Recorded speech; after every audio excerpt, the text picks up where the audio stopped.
নমস্কার দর্শক বন্ধুরা, এই ভিডিওতে আমরা চারটি গুরুত্বপূর্ণ খবর আপনাদের সামনে তুলে ধরতে চলেছি। তাই আপনাদেরকে অনুরোধ, পুরো ভিডিওটি মন দিয়ে দেখুন, প্রত্যেকটি খবর মন দিয়ে শুনুন।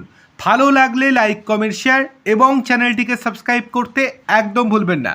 তাহলে চলুন শুরু করা যাক মূল ভিডিওটি। 1 নম্বর, জল্পনায় সত্যি হয়ে গেল, বাস খেলেন অভিষেক বন্দ্যোপাধ্যায়। হাইকোর্ট পাল্টা খেলা শুরু করে দিল অভিষেকের বিরুদ্ধে।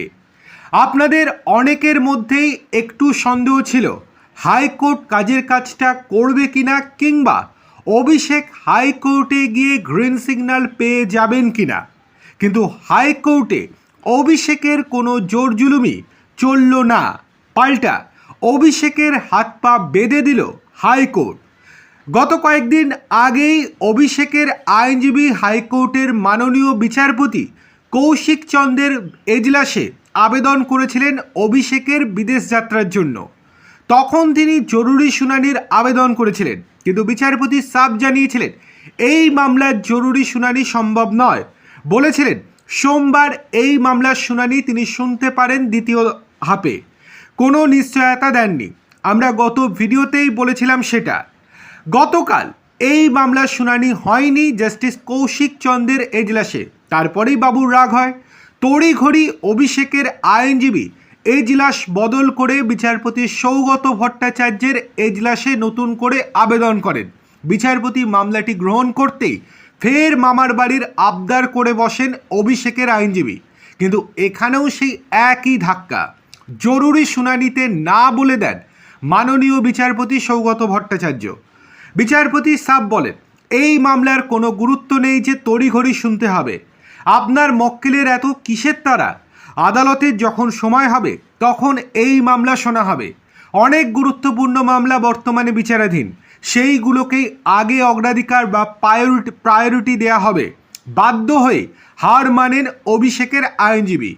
তিনি বিচারপতির কাছে মামলার তারিখ জানতে চান, কিন্তু বিচারপতি নির্দিষ্ট কোনো তারিখও দেননি। শুধু জানিয়েছেন জুলাইয়ের প্রথম বা দ্বিতীয় সপ্তাহে এই মামলার শুনানি হতে পারে। নিশ্চিত করে বলেননি শুনানি হবে। অর্থাৎ অভিষেককে বলতে গেলে বাদর নাচ নাচাচ্ছে হাইকোর্ট। এখন অভিষেকের কিচ্ছু করার নেই, কারণ শুনানি যদি বারবার পিছিয়ে যায় তাহলে কী বা করবে। যদি শুনানি হয়ে হেরেও যেত তাও নয় ডিভিশন বেঞ্চে ছুটতে পারত, আর ডিভিশন বেঞ্চে হারলে সেখান থেকে নয় সুপ্রিম কোর্টে যেতে পারত পরবর্তীতে। কিন্তু সেই রাস্তাটায় খুব চালাকির সঙ্গে বন্ধ করে দিয়েছে হাইকোর্ট। অর্থাৎ অভিষেকের পালানোর ধান্দায় জল ঢেলে দিয়েছে হাইকোর্ট, সেটা বলার অপেক্ষা রাখে না। সব মামলাতেই অভিষেক এবার ফেস করবে, অর্থাৎ তাকে হাজিরা দিতে হবে। পরবর্তীতে গ্রেপ্তার হয় কিনা, একাধিক মামলা তো ঝুলছে, সেটাই এখন দেখার। চলে আসি পরের গুরুত্বপূর্ণ খবরে। 26-এর নির্বাচনী প্রচারে তৃণমূলের সাধারণ সম্পাদক অভিষেক বন্দ্যোপাধ্যায়ের ডিজে মন্তব্য চূড়ান্ত বিতর্কের জন্ম দিয়েছিল।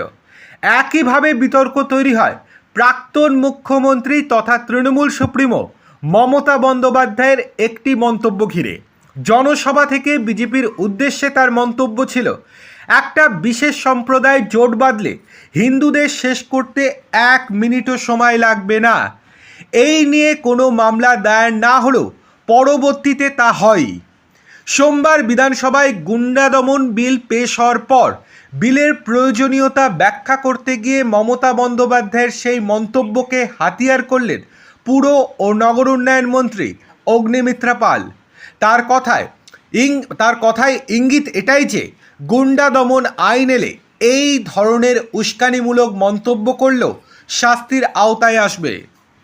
অগ্নিমিত্রা পাল এটি নিয়ে বক্তব্য রাখতে গিয়ে বলেন, একজন বলেছিলেন একটা সম্প্রদায় জোট বাঁধলে হিন্দুদের শেষ করতে 1 মিনিটেরও কম সময় লাগবে। এই ধরনের উস্কানিমূলক মন্তব্য আগে শুনেছি আমরা। সম্প্রতিও আমাদের কলিগ হুমায়ুন কবির এমন উস্কানিমূলক মন্তব্য করেছেন। গুন্ডা দমন আইন পাশ হলে এই ধরনের উস্কানি দিলেও শাস্তির প্রস্তাব দেয়া হয়েছে, কারণ অপরাধ তো শুধু হাতে হয় না, মস্তিষ্ক দিয়েও হয়। সোমবার বিধানসভায় পেশ হয়েছে Paschimbanga public safety and control of anti social activities bill 2026, যা সংক্ষেপে গুন্ডা দমন বিল নামে পরিচিত।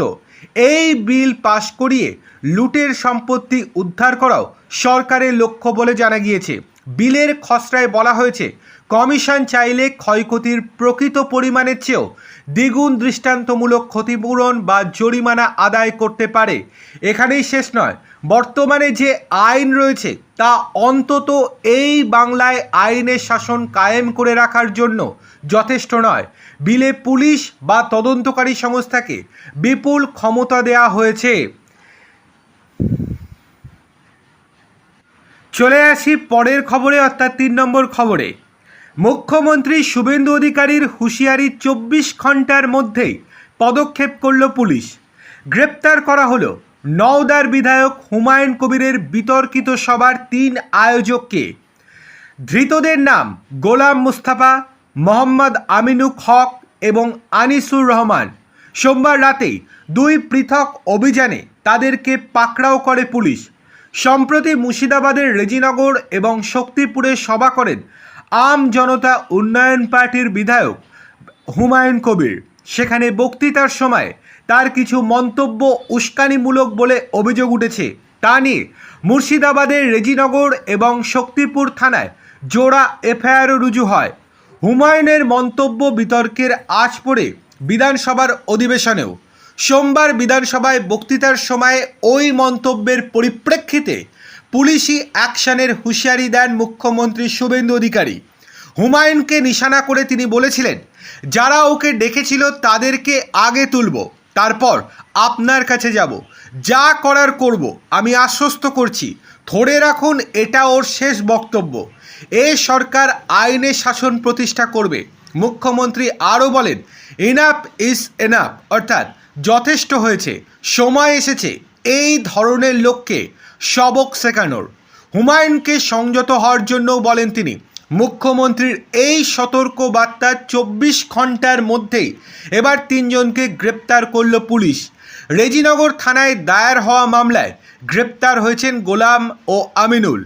গোলাম এজিইউপির কাশীপুর 2 নম্বর অঞ্চলের সভাপতি, আর আনিসুর ধরা পড়েছেন শক্তিপুর থানার পুলিশের হাতে। তিনি এজিইউপির বেলেডাঙ্গা 2 নম্বর ব্লকের আহ্বায়ক। দেখার বিষয় এই যে এবার কবে হুমায়ুন কবির গ্রেপ্তার হন।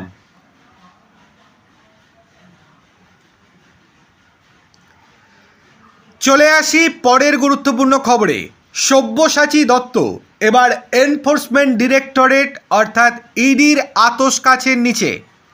ধৃত তৃণমূল নেতা তথা প্রাক্তন বিধায়কের বিরুদ্ধে প্রাথমিক অনুসন্ধান ইতিমধ্যেই সেরে ফেলেছে কেন্দ্র তদন্তকারী সংস্থা। প্রাথমিক তদন্ত শেষে সব্যসাচীর বিরুদ্ধে তদন্ত শুরু করতে চলেছে ইডি। সূত্রের খবর, তোলাবাজির অভিযোগের তদন্ত করবে তারা। জানা গিয়েছে, সব্যসাচীর বিরুদ্ধে পুলিশ যে এফআইআর দায়ের করেছে তার ভিত্তিতে নথিপত্র ইতিমধ্যেই সংগ্রহ করে ফেলেছে ইডি। তবে আর্থিক তছরূপ মামলার তদন্তে ইডি যে এফআইআর করে তা এখনও করা হয়নি। সূত্রের খবর, আনুষ্ঠানিকভাবে এফআইআর করার আগে বিভিন্ন তথ্য প্রমাণ খতিয়ে দেখার কাজ চলছে। গত 8ই জুন তোলাবাজির অভিযোগে সব্যসাচীকে গ্রেপ্তার করেছিল বিধাননগর উত্তর থানার পুলিশ। এক ব্যবসায়ীর থেকে মোটা অঙ্কের টাকা নেয়ার অভিযোগ প্রাক্তন বিধায়কের বিরুদ্ধে। গ্রেপ্তারির পর থেকেই সব্যসাচীকে নিয়ে বিভিন্ন জায়গায় তল্লাশি অভিযান করে পুলিশ।